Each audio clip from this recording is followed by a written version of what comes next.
اگلی حدیث ہے حدثنا محمد بن السلطی ابو جعفر الکوفی حدثنا ابن المبارک عن یونس عن الزہری اخبرنی حمزة عن ابیہ ان رسول اللہ صلی اللہ علیہ وسلم قال بین انا نائم شربت عن اللبن حتى انظر الى الری یجری فی ظفری او فی اظفاری ثم ناولت عمر فقالوا فما اولته قال العلم. حدثنا محمد بن السلط ابو جعفر الکوفی ہیں، یہ ان کی نام اور کنیت آپ نے دیکھ لی، اور ان کو الاسم بھی کہا جاتا ہے، اور یہ بھی آزاد کردہ غلام ہے. اس سے پہلے بھی کئی دفعہ یہ بات ذکر ہوئی، امام بخاری کے استادوں میں ایک کثیر تعداد ان لوگوں کی ہے جو آزاد کردہ غلام ہیں، یعنی پہلے وہ غلام تھے پھر ان کو آزاد کر دیا گیا، اور جب انہیں آزادی ملی تو پھر انہوں نے اس آزادی سے کیا فائدہ اٹھایا. گویا دوسرے لفظوں میں ان کو اپرچونٹیز ملی، مواقع ملے، تو پھر ان مواقع سے انہوں نے کیا کام لیا، اپنی زندگیوں کو کیسے استعمال کیا، یعنی خوب علم حاصل کیا، علم کے میدان میں ترقی کی، اور امام بخاری جیسے بڑے لوگوں کے استاد بنے.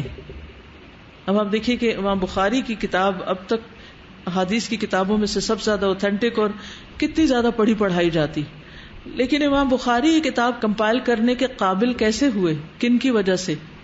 انہی استادوں کی وجہ سے جو ٹاپ کے استاد تھے، ماہر استاد تھے. کیونکہ امام بخاری کا کسی سے علم لینے کا، حدیث لینے کا کرائیٹیریا بڑا سخت تھا. وہ ہر ایک سے حدیث نہیں لیتے تھے کہ اس سے ملاقات ہوئی ہو، وہ عادل ہو، وہ ضابط ہو، اس کی حدیث میں کوئی علت نہ ہو. تو اس میں یہ ایک ایک نام جو ہے بڑا قیمتی ہے، اور ان کے بارے میں مزید پڑھنا بھی چاہیے آپ لوگوں کو. تو بہرحال محمد بن سلط بھی آزاد کردہ غلام ہے، اور یہ جو خصوصیت ہے یہ مسلمانوں کے اندر نظر آتی ہے کہ آج کے دور میں بھی آپ دیکھیں کہ غلاموں کے ساتھ کیا سلوک کیا جاتا ہے.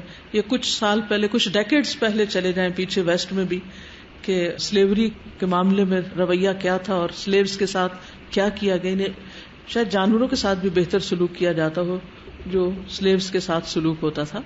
الحمدللہ اب تو حالات بہت بدل چکے ہیں، لیکن 1400 سال پہلے اسلام نے وہ تعلیم دی کہ لوگوں نے اپنے غلاموں کو اپنا بھائی سمجھا. نبی صلی اللہ علیہ وسلم نے جب ان کا ذکر کیا تو کیا فرمایا کہ جس کا بھائی اس کے زیر تحت ہو، جس کا بھائی، اگر غلام کو بھائی بتا دیا گیا تو پھر تو ساری طبقاتی درجہ بندی ختم ہو کے رہ گئی، کیونکہ بھائی ہمارے سے اوپر نیچے تھوڑی ہوتا ہے، وہ تو برابر کا سٹیٹس ہوتا ہے.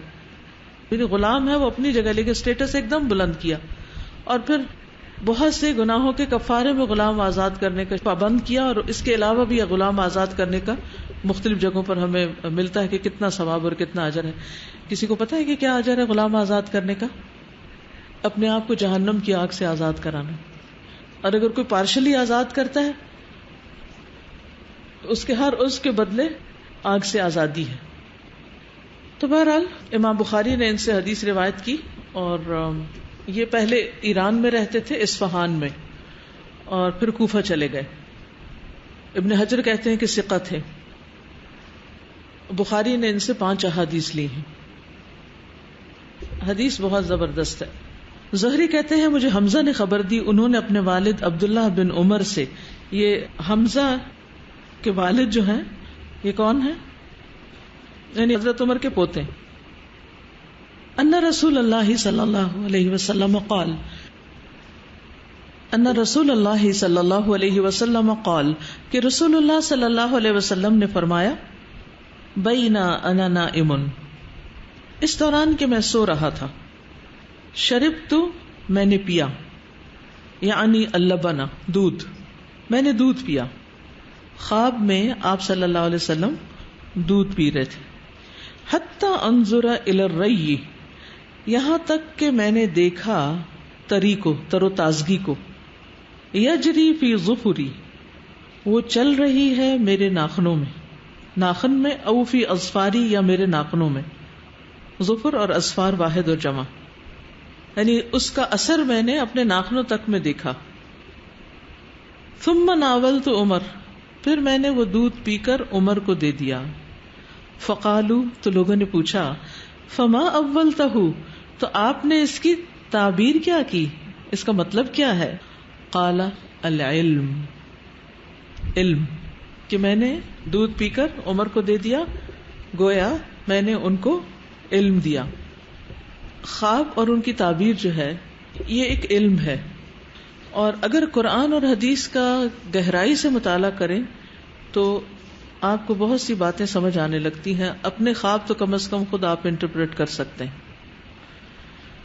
اور خاص طور پر یہ جو نبی صلی اللہ علیہ وسلم نے خواب دیکھے یا صحابہ نے دیکھے، آپ نے تعبیر کی یا صحابہ نے تعبیر کی، اگر یہ باب بھی آپ پڑھ لیں تو اس سے بھی بہت سی باتیں پتہ چل جاتی. تو آپ میں سے تو کبھی کسی نے دودھ پیا یا پلایا نہیں کسی کو، ہو سکتا ہے کسی نے خواب میں دودھ پیا ہو کبھی، اور یہ بھی ہو سکتا ہے کہ کسی اور کو پلایا بھی ہو. تو بہرحال آپ صلی اللہ علیہ وسلم خواب میں حضرت عمر کو دودھ دے رہے ہیں، گویا حضرت عمر کے علم کی طرف اشارہ ہے. دودھ ہمارے جسم کی غذا ہے اور علم ہماری روح کی غذا ہے. جس طرح دودھ ہمارے لیے ایک کافی خوراک ہو جاتی ہے، اور خصوصاً آپ دیکھیے کہ بچے کے لیے سب سے پہلی خوراک کیا ہے، اس سے آپ اندازہ لگا سکتے ہیں دودھ کی قدر و قیمت کا.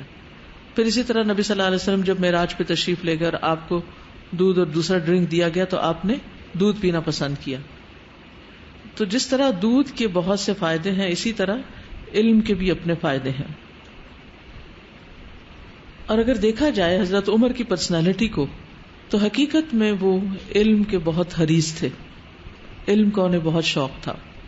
عمر بن خطاب کہتے ہیں کہ میں اور میرا ایک انصاری پڑوسی بنو امیہ بن زید کے گاؤں میں رہا کرتے تھے. یہ مدینہ کا حال ہے، یعنی مکہ سے جب وہ چلے گئے مدینہ کی طرف تو وہاں پر جا کر بالکل مدینہ کے سینٹر میں نہیں رہتے تھے بلکہ تھوڑا دور رہتے تھے.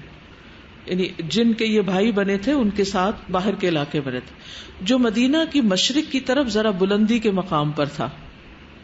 ہم رسول اللہ صلی اللہ علیہ وسلم کی خدمت میں باری باری جاتے تھے. ایک دن میرا انصاری بھائی جاتا تھا، ایک دن میں جاتا تھا. ان کو یہ سہولت حاصل نہیں تھی کہ ہر روز مجلس میں حاضر ہو سکیں، کیونکہ ایک کام کرتا تھا اور ایک علم حاصل کرتا. پھر شام کو جمع ہوتے اور ایک دوسرے سے تبادلہ خیال کرتے. جو کچھ اس دن سیکھا ہوتا تھا وہ آ کر دوسرے کو سکھاتے، ساتھ کے ساتھ. کسی ڈگری کے کمپلیٹ ہونے کا انتظار نہیں کیا بلکہ جتنا سیکھا اتنا آگے پہنچا دیا. اور دوسرا شخص جو کھیتوں میں کام کرتا تھا وہ شام کو بتا دیتا کہ میں نے آج کیا کام کیا اور آگے کیا کرنے والا ہے. اب دیکھیے کہ مردوں کے لیے عام طور پر یا جو بھی لوگ کام کرتے ہیں ان کے لیے بعض اوقات فل ٹائم کوئی بھی علم حاصل کرنا ممکن نہیں ہوتا. تو یہاں پر ہم دیکھتے ہیں کہ صحابہ نے کس طرح ٹائم مینجمنٹ کی کہ اپنے کام بھی جاری رکھے اور اس کے ساتھ ساتھ سیکھتے بھی رہے. وہ کہتے کہ ایک دن وہ جاتا ایک دن میں، جس دن میں جاتا اس روز کی وحی وغیرہ کا حال میں اسے بتا دیتا، جس دن وہ جاتا وہ بھی ایسا ہی کرتا. تو اس طرح علم حاصل کرتے رہے. کیا ہم بھی ایسے کرتے ہیں کہ اگر ہمارے آس پاس گھر میں کوئی بہن ہے، امی ہیں، دادی ہیں، ہمسائے ہیں، نیبرز ہیں، کوئی ایسے لوگ ہیں کہ جن کو بخاری پڑھنے کا موقع نہیں مل رہا، تو ہم کم از کم ایک حدیث ہی ان کے ساتھ شیئر کر لیں کہ ان کو بھی اس علم کا فیض پہنچے، ان تک بھی یہ دودھ پہنچے، ان تک بھی یہ خیر پہنچے. پھر اسی طرح عمر رضی اللہ عنہ صرف علم والے نہیں تھے بلکہ اس علم کو انہوں نے پوری طرح انٹرنلائز کیا تھا اور اس کو سمجھا تھا اور بہت سے معاملات کو سمجھتے تھے. دیکھیے کہ علم وہ فائدہ دیتا ہے جو آپ کی شخصیت کا حصہ بن جائے، گدھے کا بوجھ نہ بنے، آپ کی شخصیت کا حصہ بنے، آپ کے اندر گہری بصیرت پیدا کرے.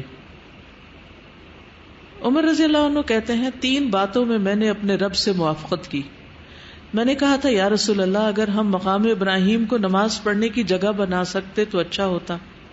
اس پر یہ آیت نازل ہو گئی واتخذوا من مقام ابراہیم مصلی، یعنی ان کے دل میں خیال آیا اور آیت نازل ہو گئی. دوسری آیت پردے کے بارے میں تھی. میں نے کہا کاش اے اللہ کے رسول آپ اپنی عورتوں کو پردے کا حکم دیتے، کیونکہ ان سے اچھے اور برے ہر طرح کے لوگ بات کرتے ہیں تو ان کو اچھا نہیں لگتا تھا. اس پر پردے کی آیت نازل ہو گئی.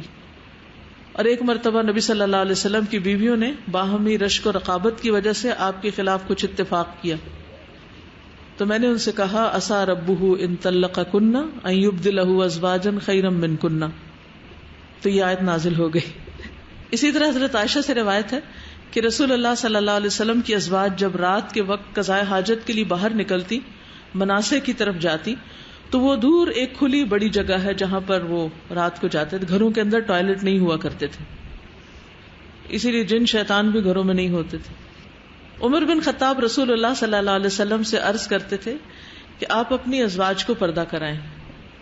تو رسول اللہ صلی اللہ علیہ وسلم کسی حکمت کی بنا پر ایسا نہیں کرتے تھے، کیونکہ جب تک اللہ کا حکم نہ آئے تو اس وقت تک وہ اپنی طرف سے کوئی پابندی نہیں لگانا چاہتے تھے. پھر ایک رات نبی صلی اللہ علیہ وسلم کی اہلیہ سودا بنت زمع عشاء کے وقت قضاء حاجت کے لیے نکلی. تو وہ بہت لمبی دراز اور ذرا بھاری خاتون تھی، یعنی ہیوج تھا ان کا جو جسم تھا. تو حضرت عمر نے اس حرص سے کہ حجاب نازل ہو جائے پکار کے ان سے کہا، سودا ہم نے آپ کو پہچان لیا. حضرت عائشہ کہتی ہیں اس پر تو حضرت سودا بہت پریشان ہوئی، واپس آ کے انہوں نے ذکر کیا اور اللہ سبحانہ وتعالیٰ نے حجاب کی آیات نازل کر دی. جی کس کی؟ جی ہاں، اسی وجہ سے، یعنی ان کو ازواج مطہرات پر غیرت آتی تھی کہ دوسرے مرد ان کو کیوں دیکھتے ہیں، تو اس پر آیت حجاب نازل ہوئی. تو نبی صلی اللہ علیہ وسلم نے جب خواب میں دیکھا اس محل کو تو پھر آپ کو حضرت عمر کی غیرت یاد آئی. تو یہی واقعات تھے جن کی وجہ سے آپ کو یہ بات یاد آئی تھی.